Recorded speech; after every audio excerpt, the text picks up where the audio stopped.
Наталија Манзурова, иако заболела од рак, преживеала. Кусо време по експлозијата, заедно со група од 15 научници, била испратена во непосредна близина за да работи на 4-годишна студија за влијанието на радиацијата врз животната средина.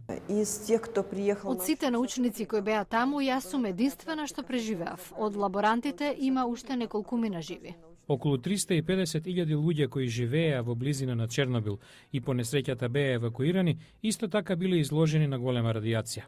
Проценките за тоа колку починале од озраченоста варираат од неколку стотици до речиси 1 милион.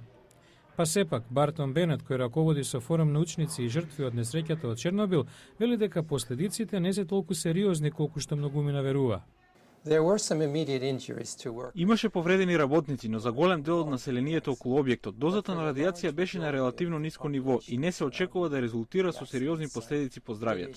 Меѓутоа, во извештај на Светската здравствена организација се наведува дека 4000 жртви на Чернобил, многумина од нив деца, развиле рак на тироидна жлезда. Многу експерти веруваат дека радиацијата од Чернобил е причина и за зголемување на бројот на новороденчиња со физички недостатоци. Алексеј Јаболков бил советник за наука во советската влада. Тој објави книга во која тврди дека Светската здравствена организација не ја кажала вистината за Чернобил. Наша проценка е дека во наредните 25 години може да очекуваме 1 милион, дури и повеќе смртни случаи поврзани со катастрофата во Чернобил. И тоа не е крајот. Научната дебата настрана, едно е сигурно. Огромен дел од Украина и натаму ќе остане со високо ниво на радиоактивност, без услови за живот, најмалку уште 300 години.